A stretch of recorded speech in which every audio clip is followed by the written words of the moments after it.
Thanks for tuning into the Reds podcast, brought to you in part by PayperHead.com. We have a promo right now. It is $3 for 3 weeks. That is a premium promo. It does include everything on the plate, and so go check them out right now at PayperHead.com. And now let's get on with the Red Show. What's going on, guys? How are you? It's Red. It's that time of the week, so we're going to record this, and we're going to talk about some of the stuff, right? We're going to talk about some of the NBA playoffs, which are actually, like I had predicted, kind of way different than anticipated. So, I mean, first round, no LeBron, right? This is the first time in 10 years we haven't had a LeBron and a Curry in the playoffs. So, or at least in the second round, right? That being said, there's still a lot of room for some interesting stuff. The Sixers are doing good, and I'm actually pretty impressed with the Nets and KD. KD is playing beyond where he's ever been able to. I think his experience over the time in the last years with other teams that have forced him to become better, right? Because he was on teams that necessarily did not. When he was on the Warriors, right, it was like basically cakewalk, but after that, transferring out of there and going somewhere else has made it so that he had to play at a different level. So I think this is going to be one of those years that you look at, and yes, the Nets are a super team. We're not gonna kid about that. The Nets are a super team, but with him playing at the level that he is, I think that it makes them a very much grinder super team, which is a very different thing than just some people that have really good stats, right? So.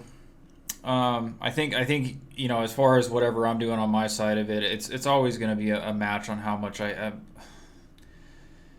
had a really good year overall when it comes to particular bad beats or games that I feel like maybe were too easy and my players were taking advantage of. I haven't had too many this year necessarily where that's been the case, just because it's been very balanced in most of the sporting events. I mean, you obviously look back at what Tampa Bay did, right? But that's because it's the Brady effect, and it is what it is, right?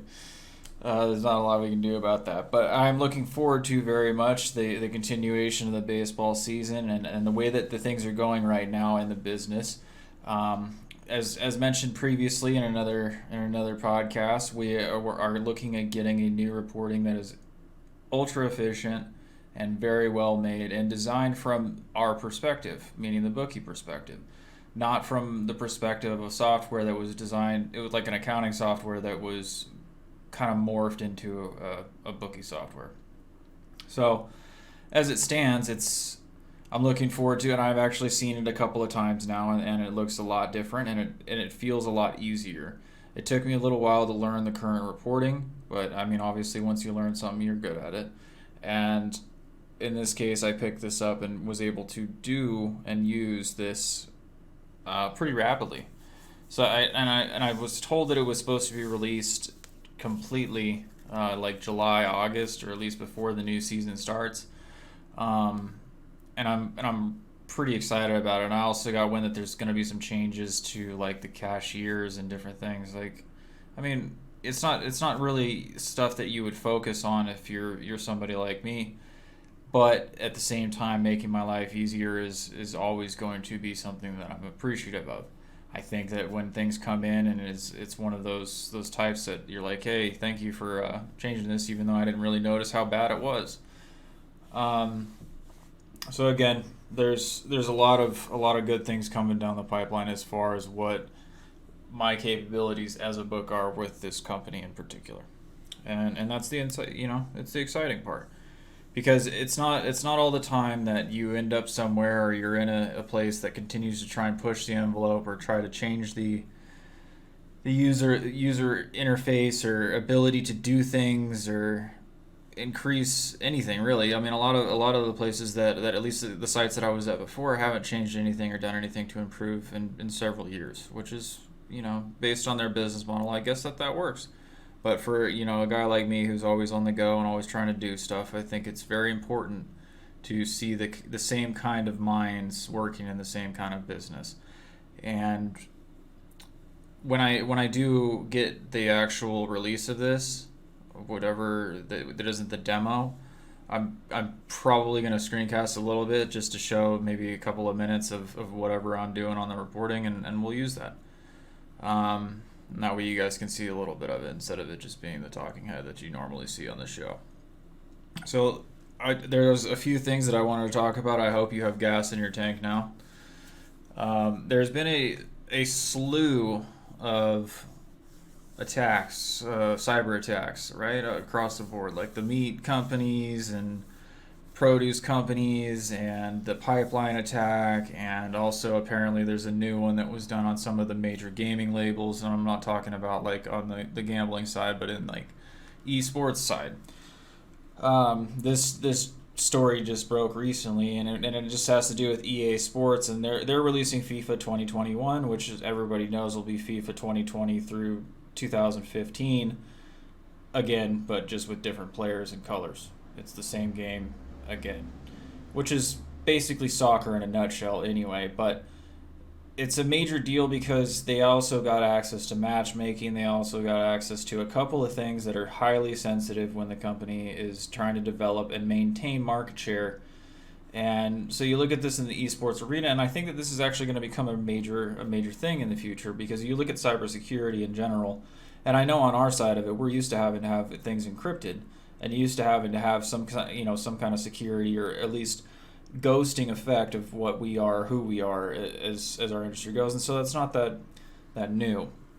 But in all of these major companies that are starting to come up and make a lot of money in the esports arena, it's going to change how much they try to take care of their company integrity, at least as far as security goes. And I'm watching this all occur based on the fact that there's a lot of information coming out around the elections and how they also were. There's a lot of the Dominion softwares and things that people have kind of just been swept under the rug and forgot about it because Biden won.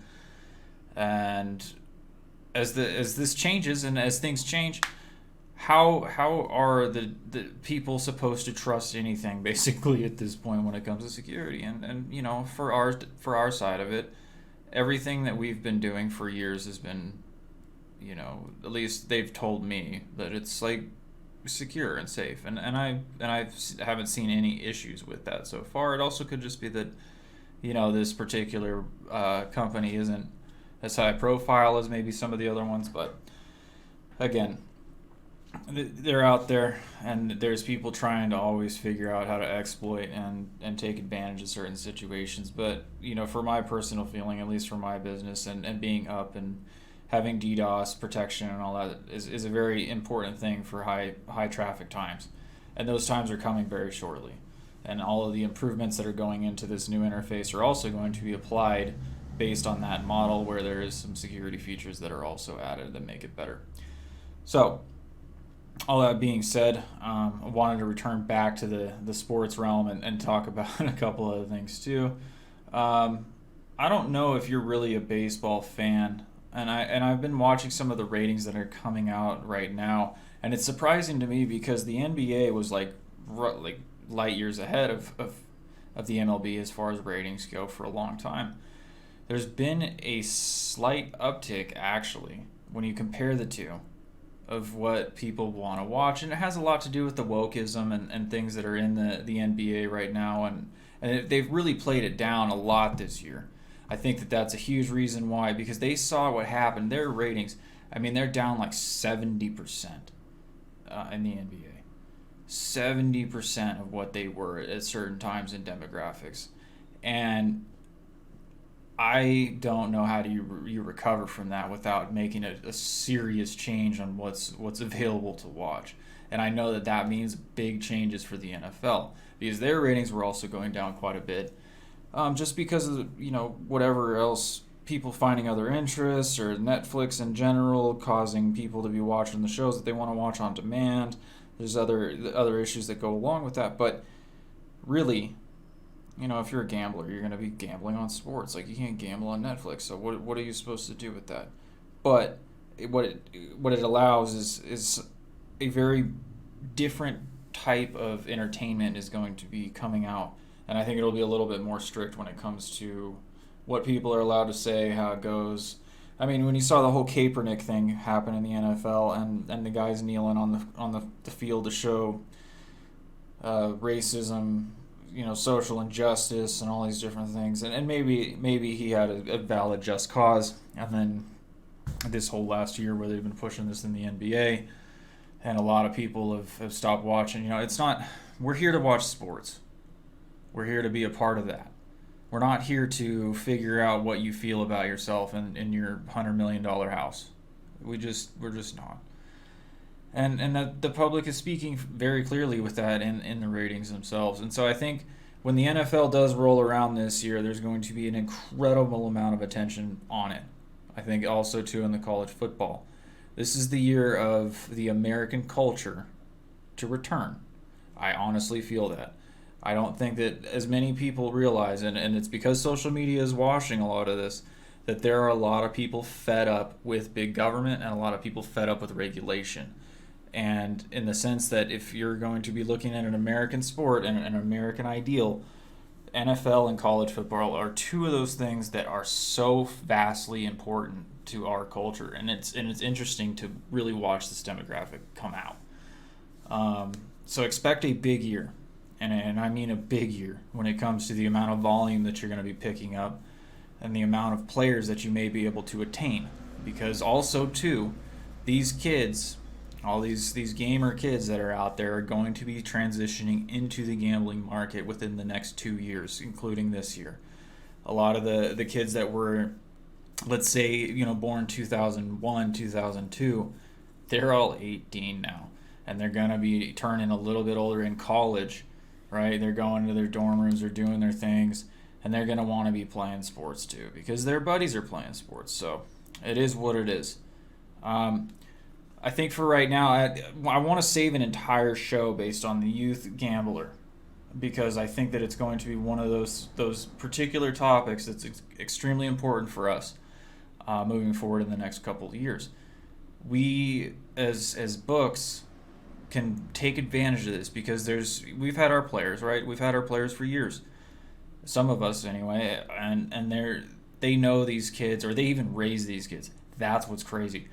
I have a guy who I've known him for 20 something years, and he's basically going to be letting his son start playing and doing things because his son's already interested in it. I was shown this clip on YouTube of these kids, and I think that they're 18, I don't know, but they don't look like it. They look like they're about 16 years old. And they were gambling on slots online, streaming this with like 20,000 viewers. And the kid won a jackpot on a slot machine. And is like, everybody in the chat, like this, that, the other. And that's important information for me, considering the fact that if these kids are all about casino-style games and like the bells and whistles, we all know that the casino does not pay long-term. If they're going to continue to play, you will see that. And that's kind of why I'm really looking deeper into this because, again, as a book, that demographic, the new blood, the new people are going to be the ones that are not so weathered and not so beaten by the 52% that you got to hit in the sports arena to even make $1, or knowing that the casino is a constant money generator for the other side. I mean, it's built for the house. It's always been built for the house, and in our case, we're the house. So it's valid information. It's a business model I don't want to follow. So we'll touch on that next week. I hope you guys have a great one, and the odds are always in your favor. God bless you. Thanks. Thanks for tuning into the Reds podcast, brought to you by PayperHead.com. For all relative promos going on right now, please check them out at PayperHead.com. Also, opinions expressed on this show are not that of PayperHead.com. And if you do like what you hear, for all the agent news coming up, please like, subscribe, and follow. We will see you next week.